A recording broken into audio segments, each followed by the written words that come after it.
একজন ভয়ঙ্কর গ্যাংস্টার যার জীবন কেটেছে অপরাধ আর রক্তপাতের মাঝে।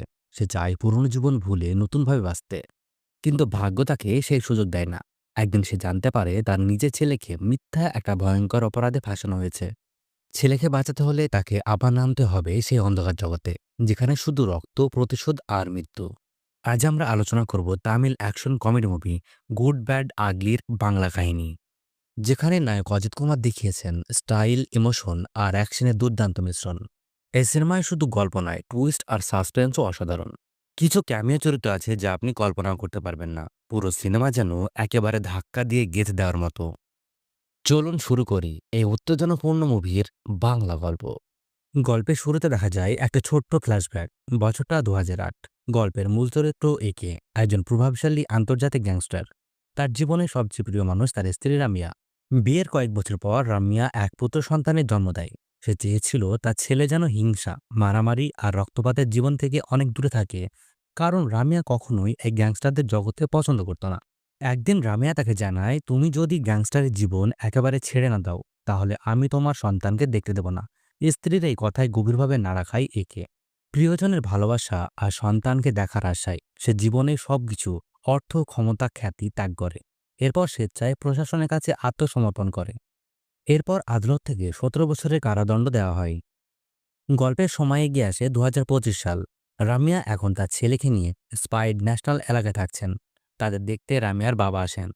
বিকান এখন স্পেনের এক বিখ্যাত কলেজে পড়ছে। পড়াশোনা প্রায় শেষ। সামনের সপ্তাহেই ওর কনভোকেশন, মানে সার্টিফিকেট দেওয়ার অনুষ্ঠান। তাই সে চায় তার পরিবারের সবাই সেখানে উপস্থিত থাকুক। বিকান মায়ের দিকে তাকে জিজ্ঞাসা করে, এবার অন্তত বাবা আসবে তো? যদি এবারও না আসে, তাহলে আমি আর কখনোই তাকে বাবা বলে ডাকব না। আমি ভুলে যাব আমার কোনো বাবাও আছে। রামিয়া তাকে শান্ত করে বলে, তোমার বাবা অনেক ব্যস্ত একজন ব্যবসায়ী, 3 মাসের মধ্যে নিশ্চয়ই ফিরে আসবে। কিন্তু বিজ্ঞান রেগে গিয়ে বলে, সেটা আমি জানি না। কনভোকেশনে তিনি অবশ্যই আসবেন। না এলে আমি যা ঠিক মনে করব তাই করব। এই কথা বলে রাগ দেখিয়ে সেখান থেকে চলে যায়। এই সময় আমরা একটা গুরুত্বপূর্ণ বিষয় জানতে পারি। বিকান জানে না যে তার বাবা একে একজন ভয়ঙ্কর গ্যাংস্টার। রামিয়া তাকে সবসময় বলেছে যে তার বাবা বাইরে ব্যবসার কাজে থাকেন। রামিয়া ছেলেকে সত্যি কথা বলেনি, তাই বিকান তার বাবার আসল পরিচয় জানে না। এরপর হঠাৎ করে দৃশ্যটা বদলে যায়। দেখা যায় একে এখন জেলের ভিতর। জেল থেকে পালানোর প্ল্যান করছে 5 জন দুর্ধর্ষ গ্যাংস্টার। তারা একসাথে পালাতে চায়। কিন্তু ঠিক সেই সময় নায়ক একে প্রবেশ করে। সে একাই পুরো প্ল্যানটা ধ্বংস করে দেয়, আর 5 জনকে ধরে ধরে আবার তাদের সেলে ঢুকিয়ে দেয়। এই ঘটনার পর এক বন্দী অবাক হয়ে বলে, এই লোকটা কে, যার জন্য আমাদের সমস্ত প্ল্যান ভেস্তে গেল? আরেকজন জবাব দেয়, ও পুলিশ না, আমাদের মতোই একজন বন্দী, তবে জেলের ওয়ার্ডেনের খুব কাছের লোক। ওর নাম শুনলে পুরো জেল কেঁপে ওঠে। তখন কেউ একজন বলে, তার নাম রেড ড্রাগন। অন্যদিকে দেখা যায় বিকান একজন মেয়েকে ভালোবাসে। মেয়েটির নাম নিতিয়া। নিতিয়া একদিন বিকানকে জিজ্ঞাসা করে, তোমার বাবা এবার সত্যি কনভোকেশনে আসবে তো? বিকান আত্মবিশ্বাসের সাথে উত্তর দেয়, অবশ্যই আসবেন। এদিকে রামের বাবা প্রভু ফোন করে একেকে বলে। তিনি বললেন, তোমার বউ খুব চিন্তায় আছে। আমি জানি তোমার পক্ষে কনভোকেশনে আসা খুব কঠিন, কিন্তু তুমি না এলে তোমার ছেলে খুব রাগ করবে। একে তখন বলে, আমার ছাড়া তারিখ এখনো 3 মাস বাকি। আমি এখন বাইরে আসতে পারবো না। কনভোকেশনের দিন বিকান কলেজের অনেকক্ষণ ধরে তার বাবার জন্য অপেক্ষা করতে থাকে। কিন্তু বাবার কোনো খবর না পেয়ে সে ধীরে ধীরে হতাশ হয়ে পড়ে। তার মা তাকে এসে বলে, তোমার বাবা জরুরি একটা মিটিং আছে, তাই আসতে পারবে না। এই কথা শুনে বিকান কষ্ট পেয়ে বলে, আমার কনভোকেশনে বাবা এলো না, তাহলে টাকায় তার কাছে সবকিছু, আমার কোনো দামই নেই। সে রেগে গিয়ে বলে, আমি এখনই বাবার সাথে ভিডিও কলে কথা বলতে চাই। একে তখন জেলের ভিতর থেকেই একটা ব্যবস্থা করে ছেলের সঙ্গে ভিডিও কলে কথা বললেন। কিন্তু ছেলের মধ্যে তখন প্রচণ্ড রাগ। বিকান বলে, তুমি কনভোকেশনে আসনি ঠিক আছে, কিন্তু সামনে আমার 18তম জন্মদিন। তাতেও যদি না আসো, তাহলে আমি তোমাকে আর বাবা বলে মানব না। এই কথা বলে সে রাগ করে ভিডিও কলটি কেটে দেয়। ছেলের এই কথা শুনে একের খুব মন খারাপ হয়ে যায়। সে জেলের ওয়ার্ডেনের কাছে গিয়ে বলে, আমি আমার ছেলেকে দেখতে চাই। আগামী সপ্তাহে ওর 18তম জন্মদিন। আমি চাই তার আগে জেল থেকে বার হতে। কিন্তু আমার ছাড়ার দিন তো এখনো 2 মাস পর। আপনি চাইলে আমাকে সাহায্য করতে পারবেন। ওয়ার্ডেন, যিনি একের ঘনিষ্ঠ বন্ধু, সব কথা শুনে বললেন, আমি চেষ্টা করব তোমাকে সাহায্য করতে। তুমি যা বলছো সেটা সত্যিই জরুরি। এরপর ওয়ার্ডেন বিশেষ কিছু ব্যবস্থার মাধ্যমে একে আগেই মুক্তির প্ল্যান তৈরি করেন। একে 3 মাস আগে ছাড়া পেতে চলেছে এই খবর ছড়িয়ে পড়তেই পুরো বোম্বে শহরে হইচই পড়ে যায়। কারণ বের হয়ে আসছেন রেড ড্রাগন একে। সবাই যেন আতঙ্কে স্তব্ধ হয়ে যায়। এরপর দেখা যায় একে সত্যিই জেল থেকে বেরিয়ে আসে। জেলের বাইরে তার লোকেরা স্বাগত জানায়, বড়সড় অভ্যর্থনা হয়। ছাড়া পেয়ে একে প্রথমে তার স্ত্রী রমিয়ার সঙ্গে দেখা করতে চায়। এখন তারা তিনজন, একে, রামিয়া আর একের অ্যাসিস্ট্যান্ট, সবাই বোম্বেতে আছে। একে সিদ্ধান্ত নেন ছেলের জন্মদিনের জন্য স্পেনে যাবেন। ১৭ বছর পর আবার একসঙ্গে হয় নায়ক একে আর রামিয়া। তারা অনেক আনন্দে কথা বললেন, পুরো দিনের স্মৃতি ঝালিয়ে নেন। আর তারপর সবাই মিলে এয়ারপোর্টের দিকে রওনা হন। ঠিক তখনই ঘটে যায় একটা বড় ঘটনা। এক গ্যাংস্টার গ্রুপ হঠাৎ একের গাড়ির ওপর হামলা চালায়। একে কোনোভাবে নিজেকে বাঁচাতে পারলেও রাম্যা এই ঘটনার খুব রেগে যান। সে রাগে ফেটে পড়ে বলে, তুমি জেল থেকে বেরিয়ে এসেছো ১৭ বছর পর, কিন্তু এখনও গ্যাংস্টারদের হামলা হচ্ছে। এর মানে তুমি এখনও সেই জীবন থেকে বেরোতে পারোনি। রামিয়া তখন কড়া ভাষায় বলে, তুমি আমার ছেলেকে দেখতে আসবে না। আগে তোমার প্রবলেম ঠিক করো, তারপর আমার কাছে আসবে। এই বলে রাগ করে এয়ারপোর্টে তাকে ছেড়ে চলে যায়। এই কথাগুলো একের মনে গভীরভাবে আঘাত করে। মন খারাপ করে সে চলে যায় একটা পুরনো গুদামে, যেখানে তার পুরনো অস্ত্র, বিস্ফোরক আর অপরাধ জগতের অনেক স্মৃতি জমে আছে। তখন তার অ্যাসিস্ট্যান্ট আনন্দে ভাবে একে আবার আগের মতো ফিরছে, কিন্তু একে কিছু না বলে গুদামের সমস্ত অস্ত্র ধ্বংস করে ফেলে। এরপর একে শহরের সব বড় গ্যাংস্টারদের একসাথে ডেকে পাঠান। সবার সামনে দাঁড়িয়ে বলেন, আজ থেকে আমি আমার পরিবার নিয়ে আলাদা থাকতে চাই। তোমাদের কারোর সাথে আমার কোনো সমস্যা নেই। যদি কেউ আমার পরিবারকে ছুঁয়ে দেখে, তার ফল ভালো হবে না। তখন একজন বড় গ্যাংস্টার প্রশ্ন করে, একে তুমি কি আবার পুরনো জায়গা নিতে চাইছো? একে শান্তভাবে উত্তর দেয়, না, আমার কিছুই লাগবে না। আমি শুধু সব শেষ করতে এসেছি। ঠিক সেই সময় একের ফোনে একটা কল আসে। ফোনের ওপাশে রামিয়া কান্নাভেজা গলায় বলে, তোমার ছেলেকে কিডন্যাপ করেছে। কোথায় আছে জানি না। আমি জানতাম তুমি ছাড়া পেলে কিছু না কিছু হবে। এটা নিশ্চয় তোমার পুরনো শত্রুর কাজ।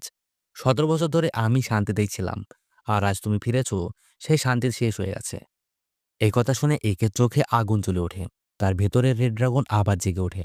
সে আর এক মুহূর্ত দেরি না করে সামনে থাকা গ্যাংস্টারদের উপর ঝাঁপিয়ে পড়ে। একে একে সবাইকে মারতে শুরু করে। গোদামের দরজা লক করে দেয় আর শুরু করে তীব্র জিজ্ঞাসাবাদ। কিছুক্ষণ পর আবার একটা ফোন আসে। এবার ফোনটি রামের ভাইয়ের কাছ থেকে। তিনি একটু হতভম্ব গলায় বললেন, বিহানকে পাওয়া গেছে।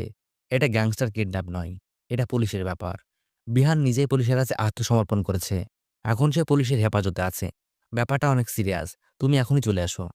খবর পাওয়া মাত্রই একে ছুটে যায় ছেলের কাছে। ১৮ বছর পর এই প্রথম তাদের দেখা, তাও আবার পুলিশের সামনে। বিহান খুব কষ্ট পায়।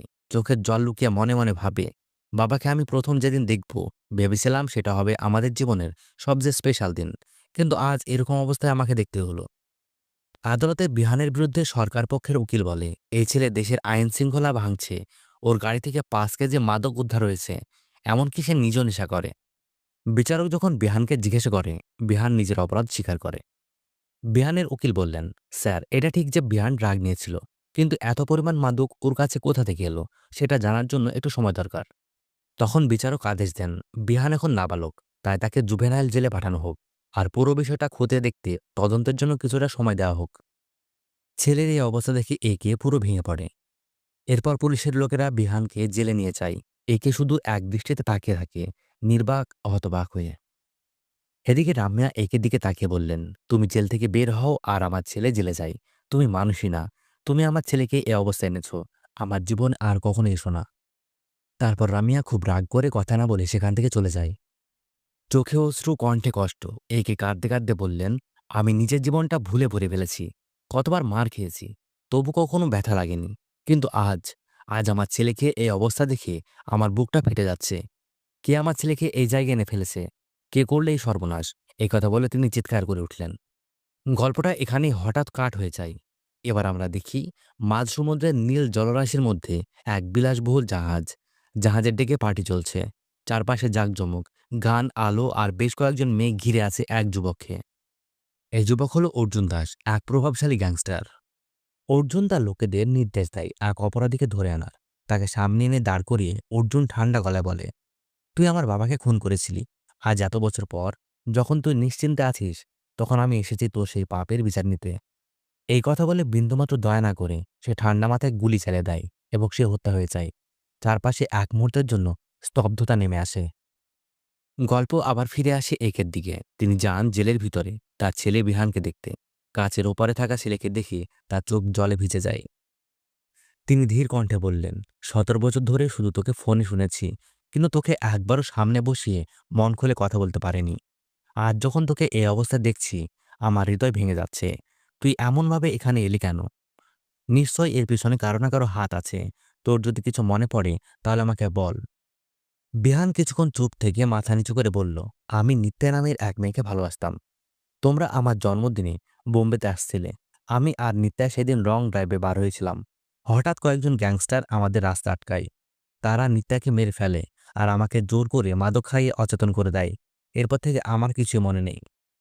একে বিস্ময় জিজ্ঞেস করল, তাহলে কোর্টে তুই এসব বললিনি কেন? বিহান চোখ সরিয়ে নিয়ে ধীরে ধীরে বলল, তখন এটা শুধু একটা ড্রাগ কেস ছিল। যদি খুনের কথা বলতাম তাহলে যাবজ্জীবন হয়ে যেত। আমি জানতাম না কি করব, তাই চুপ ছিলাম। বিহান একটু থেমে গলায় কষ্ট চেপে বলল, তুমি একজন গ্যাংস্টার, সেটা আমি জানি। একে চোখ নামে শান্ত স্বরে বললেন, হ্যাঁ আমি গ্যাংস্টার ছিলাম, জেলেও গিয়েছি, কিন্তু তোকে ভালোবেসেছি সবকিছুর ঊর্ধ্বে। তোর জন্মদিনে তোকে একবার দেখে যাওয়ার জন্য তীব্র ইচ্ছা ছিল আমার, কিন্তু এমন কিছু ঘটবে সেটা আমি কল্পনা করতে পারিনি। তিনি চোখের দৃঢ়তা নিয়ে আরো বললেন, তবে শোন, তোর জন্মদিন আসার আগেই আমি তোকে এই জেল থেকে বার করে আনবো। এবার কেউ তোকে আটকাতে পারবে না। এবার একে সেই কফি শপে যায় যেখানে তার ছেলে বিহান একসময় তার প্রেমিকার সঙ্গে গিয়েছিল। সেখানে গিয়ে সে হোটেলের সিসিটিভি ফুটেজ দেখতে চায়, কিন্তু হোটেলের মালিক তাকে রাজি হয় না। তখন একে একটু রাগ দেখায়, তার আসল রূপ সামনে আসে। তখন মালিক ভয় পেয়ে সব বলতে শুরু করে। ধীরে ধীরে এক ভয়ঙ্কর সত্য সামনে আসে। এই হোটেলের লোকজন ডার্পল গ্যাংয়ের সদস্য। তারাই বিহানকে ফাঁসানোর জন্য সবকিছু প্ল্যান করেছিল। একের এক কাছের বন্ধু তখন জানায়, ডার্পল গ্যাং আসলে স্পেনের একটা বিশাল মানি লন্ডারিং চক্র চালায়। এই গ্যাংয়ের প্রধান নেতা হলো বেবিল, এক ভয়ঙ্কর নিষ্ঠুর অপরাধী। ইউরোপের বিভিন্ন গ্যাংস্টারদের কালো টাকা সে গোপনে জমা রাখে। এই টাকার দেখভাল করে জনি নামের এক চতুর অপরাধী। জনির সঙ্গে কাজ করে তার ডান হাত মোটা। বাইরের দুনিয়া এরা একটা নাইট ক্লাব চালায়, কিন্তু আসলে সেটা একটা গোপন ব্যাংক, যেখানে গ্যাংস্টারদের লুকোনো টাকা রাখা হয়। একে এবার সরাসরি ওই মোটা লোকটার কাছে যায়, কাঁপা গলায় অনুরোধ করে, আমার ছেলেটা জেলে, আমি জানি না সে কি দোষ করেছে, কিন্তু তুমি যত টাকা চাও আমি দিতে রাজি আছি, শুধু ওকে বাঁচাও। মোটা লোকটি প্রথমে খুব রেগে যায়, একে ধমক দেয়, কিন্তু একের মুখে ছেলের জন্য কষ্ট ও আকুতি দেখিয়ে সে একটু নরম হয়। এরপর সে জনিকে ফোন করে, পুরো ব্যাপারটা জানায়। জনি বলে লোকটার একটা ছবি পাঠাও। ছবিটা পাওয়ার পর জনি সেটি ইউরোপের সবচেয়ে বড় গ্যাংস্টারদের একটা গোপন হোয়াটসঅ্যাপ গ্রুপে পাঠায়। কিন্তু তখন ঘটে এক অদ্ভুত ঘটনা। ছবিটা দেখার পর একে একে সবাই সেই গ্রুপ ছেড়ে চলে যায়। কিছুক্ষণের মধ্যে পুরো গ্রুপটা একেবারে ফাঁকা হয়ে যায়। এটা দেখে জনি ভয় পেয়ে যায় এবং মোটা লোককে বলে, এই লোকটা সাধারণ কেউ নয়, সাবধানে তাকে হ্যান্ডেল করো। মোটা লোকটা প্রথমে একে খুব একটা গুরুত্ব দেয় না। সে ভাবে একে কিছুই করতে পারবে না, তাই সে হঠাৎ করে একের উপর আক্রমণ করে। কিন্তু একে ছিল খুব চতুর, সে সহজেই হামলা সামলে ফেলে। তারপর একে একে মোটা লোকের সব দেহরক্ষীদের হারিয়ে দেয়। এক নিমেষে পুরো নাইট ক্লাব তছনছ করে দেয়। এরপর একে মোটা লোকটাকে দড়ি দিয়ে ঝুলে দেয়। তখন মোটা ভয়ে কাঁপতে থাকে এবং বলে, তুই যা চাস সব পাবি, তোর ছেলেকে ছেড়ে দেব, প্লিজ আমাকে ছেড়ে দে। কিন্তু একে কিছুতে রাজি হয় না। ঠিক তখনই জনি ভিডিও কলে একের সঙ্গে কথা বলে। জনি আগে জেনে গেছিল যে একে পুরো নাইট ক্লাবটায় মানে ওই গোপন ব্যাংকে বোমা বসেছে। জনি বলে, তোমার ছেলেকে পুলিশ ইতিমধ্যে ছেড়ে দিয়েছে। বিশ্বাস না হলে তোমার স্ত্রীকে ফোন করে জিজ্ঞাসা করো। একে তখন তার স্ত্রী রামিয়াকে ফোন করে। রামিয়া বলে, পুলিশ বিহানকে ছেড়ে দিয়েছে, আমি ওকে নিয়ে বাড়ি যাচ্ছি, তুমি কোথায়? একে কিছু না বলে ফোনটা কেটে দেয়। তারপর জনিকে বলে, এআই দিয়ে ভয়েস বানিয়ে আমাকে বোকা বানাচ্ছ। এই কথা বলেই একে প্রচণ্ড রেগে যায়। সে হুমকি দিয়ে বলে, এই ব্যাংকের প্রতিটা লকারে আমি বোমা বসিয়েছি, একটাও বাদ দিইনি। যদি আমার ছেলের কিছু হয় তাহলে পুরো ব্যাংকটা উড়িয়ে দেব। জনি ভয় পেয়ে যায়, কারণ সে জানে যদি এইভাবে লকারগুলো উড়িয়ে দেওয়া হয় তাহলে শুধু গ্যাংস্টারদের টাকা নয়, তার নিজের জীবনও যাবে। ব্যাংকের আসল মালিকরাই তখন তাকে মেরে ফেলবে। তখন জনি বলে, তোর দরকার তো শুধু তোর ছেলেটা, আমি নিজের জীবন দিয়ে হলেও তাকে বাঁচিয়ে দেব। একে জবাবে বলে, তোর জীবন না, তোর ভাইয়ের জীবন দে। জনি কিছুই বুঝতে পারে না তার ভাই আবার কোথা থেকে এলো। তখন একে বলে, তুই ভ্যালে সিনেমা দেখেছিস? ওখানে তো একজন নায়ক দুটো চরিত্র অভিনয় করেছে, তোরও এক ডবল আছে, ওকে নিয়ে আয়। এখান থেকে আমরা বুঝতে পারি অভিনেতা অর্জুন দাস এই সিনেমায় দুটি চরিত্রে অভিনয় করেছেন, একজন জনি আর একজন জামি। একে একটা সিসিটিভি ফুটেজে দেখতে পাই, যেখানে দেখা যায় তার স্ত্রী আর ছেলেকে জনি আগে অনুসরণ করছিল।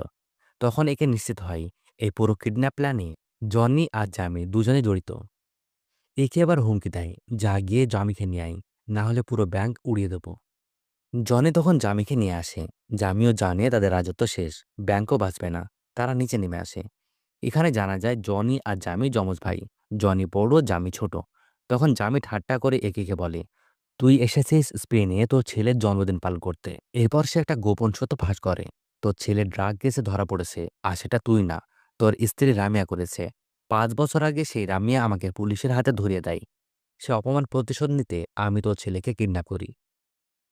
একথা শুনে একের মন ভেঙে যায়। সে ভাবে এতদিন আমি নিজেকে দোষ দিচ্ছিলাম, অথচ সত্যিটা আমার সামনেই ছিল। একে জামিকে বলে, তুই সত্যি কথা বলেছিস, এই জন্য আমি তোকে সম্মান করি। তারপর সে বলে, তোর 2 ভাই, তোদের বেশি দরকার ব্যাংক না মোটা? জনি বলে, আমার ব্যাংক চাই। জামি বলে, আমার মোটা চাই। এই নিয়ে দুজনের মধ্যে ঝগড়া শুরু হয়। তখন একে বলে, এ অপশন হচ্ছে মোটা, বি অপশন হচ্ছে ব্যাংক। যদি কোনটাও না চাও, তাহলে অপশন সি, A+B, মানে দুটোই আমি নিয়ে নেব। এই কথা বলে সে পুরো জায়গাটা ব্লাস্ট করে দেয় এবং সেখান থেকে চলে যায়। পরদিন স্পেনে সবচেয়ে বড় গ্যাংস্টার পাবেলো এসে হাজির হয়। সে রাগে গর্জে ওঠে, আমি তোমাদের হাতে এই ব্যাংক তুলে দিয়েছিলাম, আর তোমরা সেটা উড়িয়ে দিয়েছ। 1 সপ্তাহ সময় দিচ্ছি, আমার সব টাকা ফেরত চাই। আর সেই একে একে খুঁজে বের করো, না হলে তার ফল তোমরা জানো। এই কথা বলে সে হুমকি দিয়ে চলে যায়। অন্যদিকে জনি আর জাম্মি একসাথে বসে পরিকল্পনা করে, একের পরিবারকে শেষ করে দেব। তারা চায় একে শুধু মারলেই হবে না, তার সবকিছু ধ্বংস করে দিতে হবে। এদিকে রামিয়া তার ছেলেকে সান্ত্বনা দেয়, তুমি চিন্তা করো না, আমি যেভাবে হোক তোমাকে এখান থেকে উদ্ধার করব। তখন রামিয়ার বাবা সামনে এসে বলে, তোর মা কিছুই করতে পারবে না, তোকে শুধু তোর বাবাই বাঁচাতে পারবে। এখানে বিহান একটা বড় চমক পায়। তার বাবা একজন সাধারণ মানুষ নন, সে হলো একসময়ের ভয়ঙ্কর গ্যাংস্টার, যার নাম ছিল রেড ড্রাগন। সিন কাট হয়। এদিকে জনি ভাবছিল, একে আসলে কে, তার কি পরিচয়। তখন আরেকজন গ্যাংস্টার এসে বলে, তুই জানিস না একে কে? ও পুরোনো দিনের কিংবদন্তি গ্যাংস্টার। তার ধারে কাছেও কেউ আসতে পারে না। গোটা মাফিয়া ওয়ার্ল্ড তাকে রেড ড্রাগন নামে জানে। ফ্ল্যাশব্যাকে দেখা যায় একে আগে সব রকম গ্যাংস্টারদের সঙ্গে কাজ করতেন। কোরিয়ান কুখ্যাত গ্যাংস্টার ডংলির সঙ্গে কাজ করেছে, তাকে রেড ড্রাগন উপাধি দিয়েছিল। তারপর হলিউড বিখ্যাত গ্যাংস্টার জনি উইক বহু ক্ষেত্রে হেল্প করেছে। এছাড়াও বিখ্যাত স্পেন ব্যাংক রবারিতে প্রফেসরের সঙ্গে কাজ করেছে একে। কিন্তু একটা সময়ে তার স্ত্রীর কথা শুনে সব ছেড়ে জেলে চলে যায়। তিনি নিজের সব ভুল স্বীকার করেন এবং 17 বছরের জেল খাটেন। এরপর তিনি নিজের ছেলেকে দেখতে আসেন, কিন্তু তখন কেউ তাকে ফাঁসিয়ে দেয়। তখন এক গ্যাংস্টার জনের সামনে এসে বলে, তুমি যা করেছো সব ভুল, এখন আমার কথা শোনো, মাথা নিচু করে ক্ষমা চাও, না হলে তোমার পরিবারকে শেষ করে দেবে। এখন পর্যন্ত শুধু একে ছেলেকে মাদক মামলায় পুলিশ ধরেছিল, কিন্তু এখন নতুন করে নিত্যার মৃতদেহ পাওয়া যায়, আর প্রমাণও মেলে নিত্যাকে খুন করেছে একে ছেলে। এই কারণে তাকে সাধারণ জেল থেকে সেন্ট্রাল জেলে পাঠানো হয়। এদিকে একের স্ত্রী রামিয়া চেষ্টা করছিল ছেলেকে জামিনে বের করে আনতে। এমন সময় ছেলের নামে খুনের অভিযোগ শুনে তিনি পুরোপুরি ভেঙে পড়েন।